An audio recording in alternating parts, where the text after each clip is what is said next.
So let's talk about A Cinderella Story, Once Upon a Song. Big D's Entertainment Rankings and Reviews.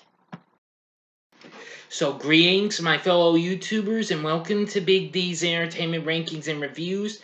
My name is Doyle, better known to as the Big D, so I'm going to be bringing to y'all another review in the Cinderella Story franchise. If you haven't seen my reviews for the first two movies, click on the card coming up right about now. There you go. And it'll take you to the playlist where I can see I've already gotten, well, a lot of views for the first two so far.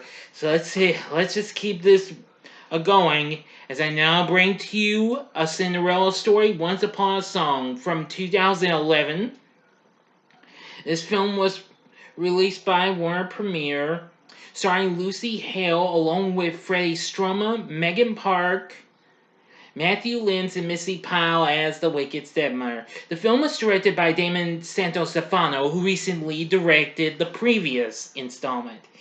Anyway, the film was released on DVD and digital on September 2011, and like its predecessor, it premiered on ABC Family Freeform, which I forgot to mention in my review of the last one, like over 4 months later. So, let's get into the story. Our main character is 17-year-old aspiring singer Katie Gibbs. She's overworked, bullied, and constantly harassed by her step-family, the Van Ravensways. The shallow stepmother Gail, bratty teenage stepsister Beverly, and younger troublemaking stepbrother Victor.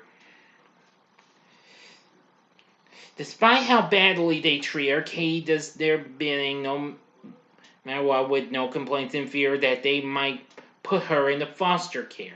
In a dream, Katie performs a music video for her hit single called Run This Town. Then Victor wakes up demanding breakfast at the Wellesley Academy of the Arts, of which Gail is headmistress. Guy Morgan, English president of Kensington Records, enrolls his son Luke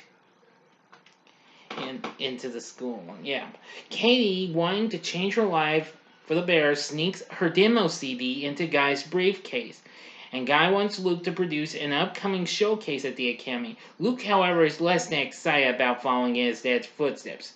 Back at home, Bev wants to win a recording contract with Guy. Bev, however, is a terrible singer. The more she practices, the worse she sounds. Guy calls Gail on Katie's cell phone, who is shocked to hear that he loves Katie's demo, which is the song Bless Myself. Gail lies, claiming it was Bev's demo, of course, and that Katie stole it. Meanwhile, Victor steals Katie's clothes and towel while she showers and locks her out of the house in the bath.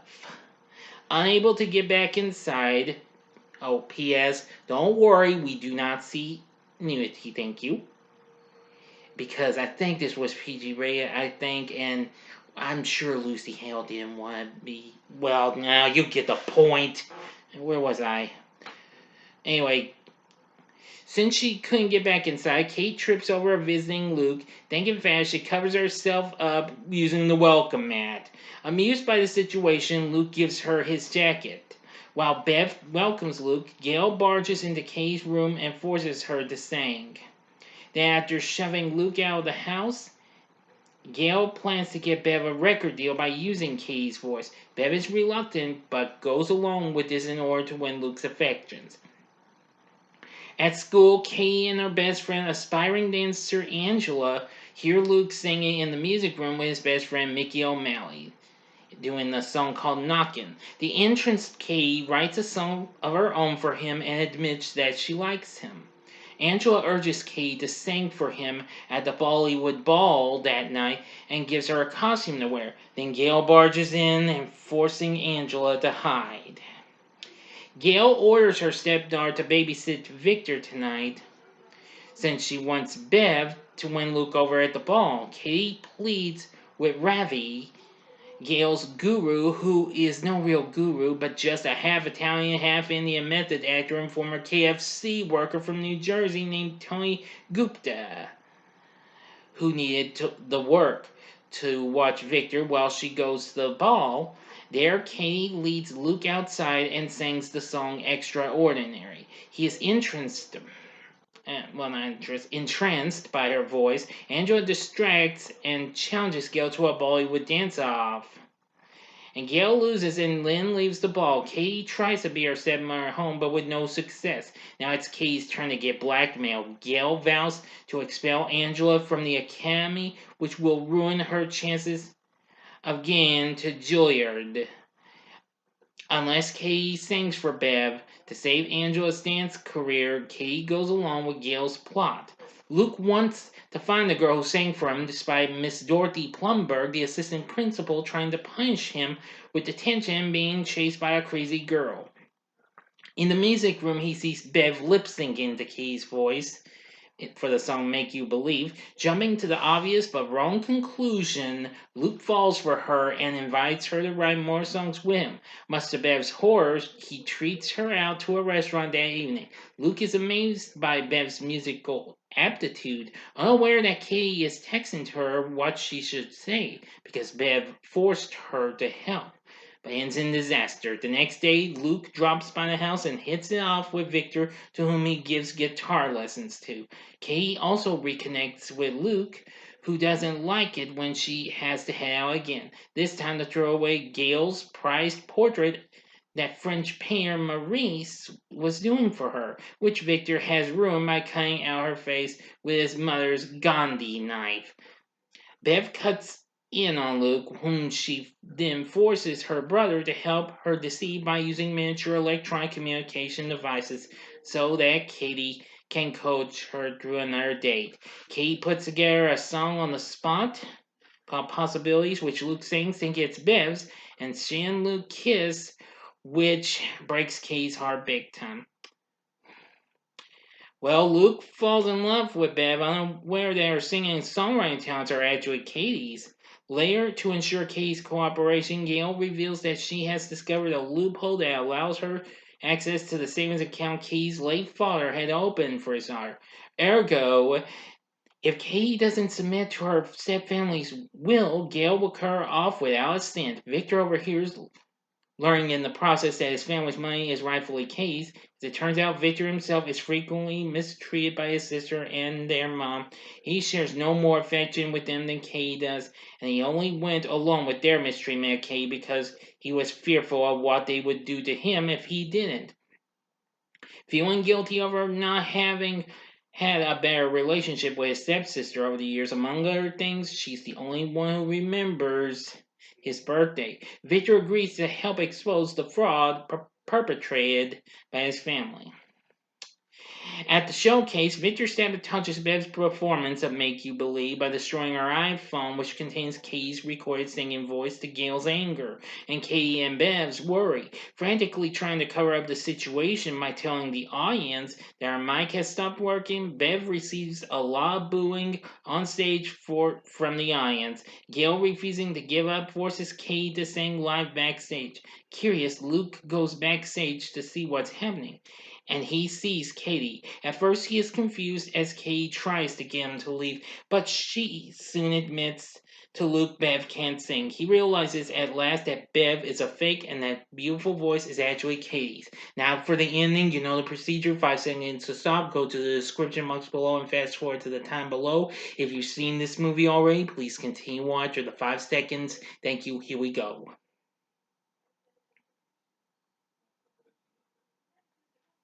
Okay, you've been warned. During Bev's second performance, Luke steals a video camera and films Katie singing backstage, thus exposing the whole charade. At the same time, Angela pushes Katie onto the stage to finish the song. Much to Bev's humiliation as she runs off, the audience and Luke persuade Katie on stage to perform her demo of Bless Myself. Katie and Luke admit their feelings for each other and kiss and embrace. Guy also loves Katie's performance and greenlights Luke to produce an album for her, which is for Kensington Records. He even agrees to help Angela get into Juilliard. And in a mid-credit scene, Gail weakly attempts to appeal to Guy, but having had enough of her lies, he decides to tell the school board of her deceit and fraud, causing her to be removed as headmistress of Wellesley Academy. Surprisingly, even Bev is delighted to be rid of her mother, being no stranger herself to Gail's manipulative ways. Yep. Gail soon finds herself back to where she started decades before, singing horribly at a ranch where she is bombarded by fruit and booed off the stage. End of story. So, what did I think of A Cinderella Story Once Upon a Song? I know that plot was a little longer than I anticipated, so I humbly apologize. Well, I will say it's a little bit more reasonable than the last one. I've seen it a few times. Now I really love the performance we got from Lucy Hales. That was very good.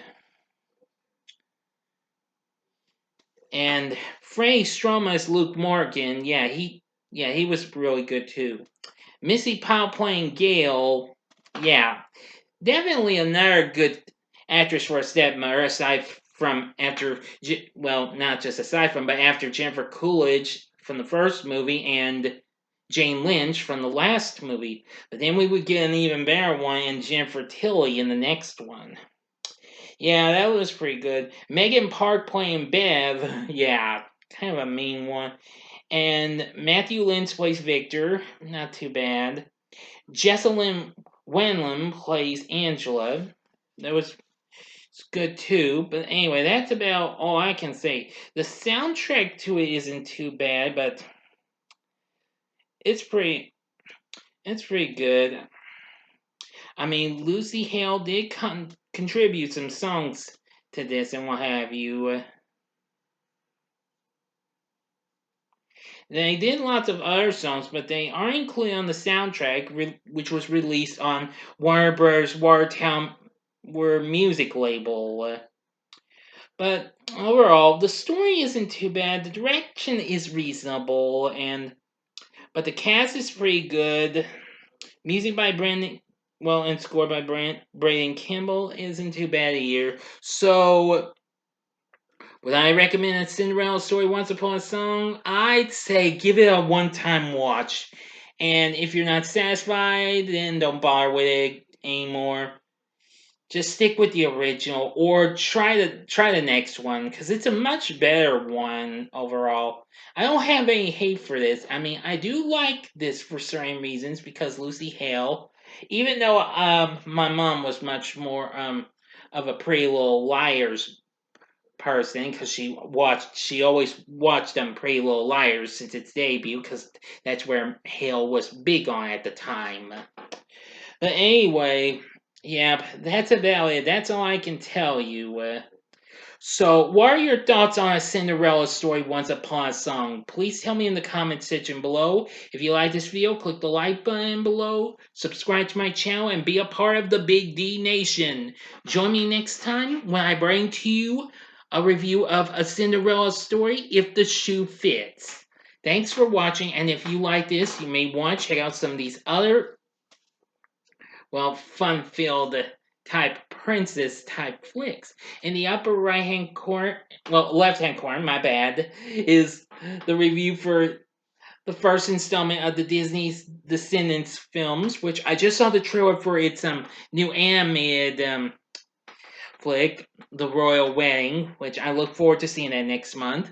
The upper, or you can see my review of its sequel, Descendants 2, in the upper right hand corner, and the bottom left hand corner is my review of the Disney classic itself, Cinderella.